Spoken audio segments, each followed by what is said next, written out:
Silly Conversations, the podcast. Your host, Denzel Mills.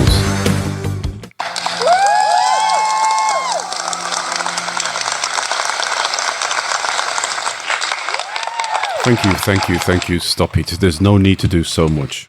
Welcome to Silly Conversations, navigating English with proficiency and joy. I'm Denzel Mills, your guide with over 20 years of experience in the world of language training. This was something that was written. I can't be bothered. This is what Silly Conversations is all about. Have a listen.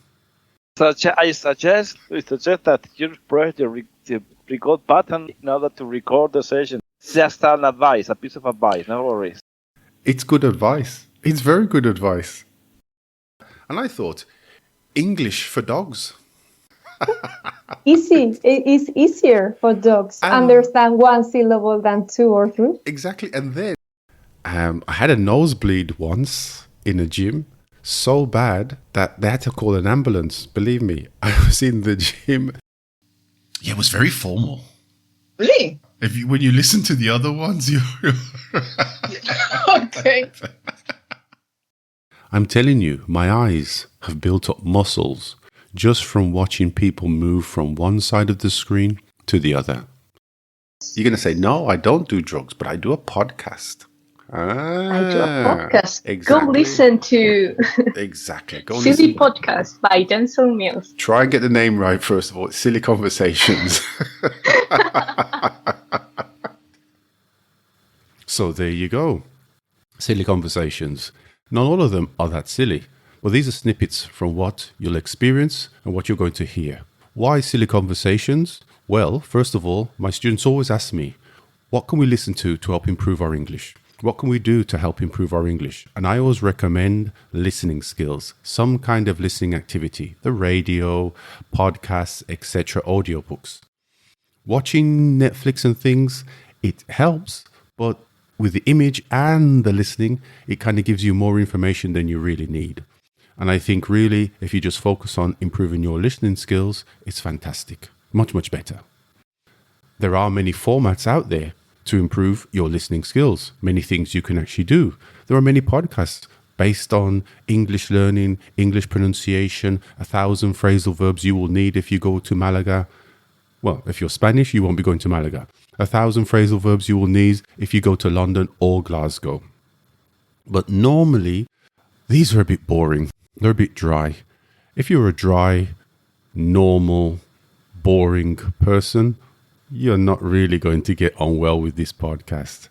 If you're somebody who likes a little bit of fun, if you're somebody who likes to learn something about what people do, how they use English in their professional career, then this could be the thing for you. In fact, I'm going to be so brave. I'm going to say this half an hour on Silly Conversations could be the best fun you've had in the last 25 years with your clothes on. Believe me. There are a few requisites to listen to Silly Conversations. 1. Incorporate it into your daily activity. 2. Have chocolate available.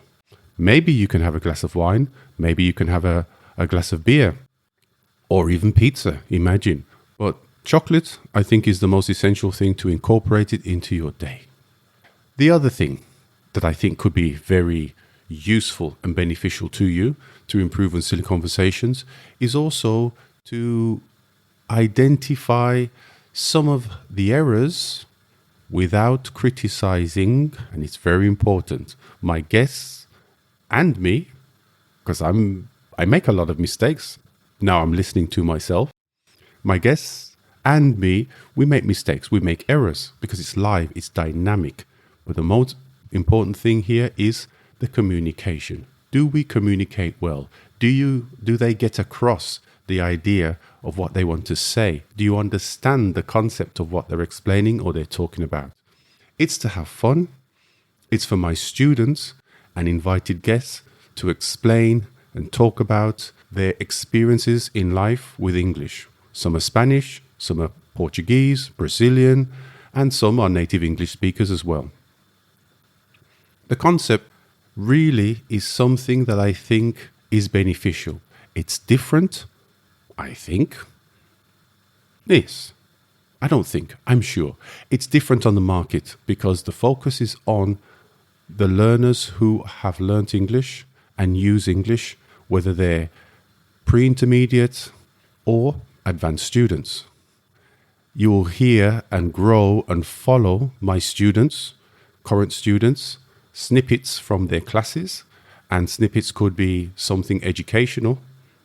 I doubt it very much, but snippets could be educational, and snippets could be something about their life or just fun when we're just having a chat. A chinwag. There you go, chinwag. Haven't used that word in a long time. This expression, I have a frog in my throat. I have no idea where it comes from, to be quite honest. People always say this a lot in English. Oh, I have a frog in my throat. And I have no idea where it comes from. Now, if I had subscribers and if I had a website, which is also coming soon, you could actually look for this information and tell me the origin of this expression. What this expression is, I have a frog in my throat. Because literally, I don't have a frog in my throat. Because that would be cruelty to animals. And we're not into cruelty to animals. How can I help you and how can you benefit from Silly Conversations? Well, first of all, it's just audio. Only audio, and hopefully the quality will be good. Secondly, as we grow and as we learn and improve, because this is the first time I've done anything like this, I think the quality and the information will hopefully grow and improve with it. But not losing the essential thing. Being a place where we can listen for half an hour and have a laugh, have some fun, have some enjoyment, and learn something in the process. I have had many students from many walks of life, many different activities, and quite a few. We still maintain some kind of contact. Only quite a few. I'm a bit ruthless when you're not a student of mine. These people will hopefully come and explain and offer their difficulties, their joy, the fun things they've had, the anecdotes, and share something with you and the rest of the universe, because that's where it's going to go. It's going to be that big. It's going to go out to the universe. I can imagine NASA taking this and putting it on one of their satellites and sending that satellite to Jupiter just in case there are some Jupiterians. I don't think that's a real word. People from Jupiter, well, aliens or people from Jupiter who would like to learn English. And quite possibly they'll use this as a forum, as a base, as a foundation to improve their English skills. So now you know what you're getting in terms of Silly Conversations. And hopefully, when we have a web page, we have an email address, you subscribe and you listen with chocolate first, maybe wine, maybe pizza, but chocolate always comes first. My name's Denzel Mills. I will be your host. I will be co-hosting occasionally with other people, and also you'll have my invited guests, my regular students who will participate in some way, form or fashion. This is Silly Conversations. This is the good stuff. Be prepared to laugh, be prepared to learn a little, and be prepared to enjoy half an hour of the best thing you've done in a long time. See ya. The voices and the names have been changed in this podcast to protect the wicked. For any grammar, information, or correction, please ask someone else, not me.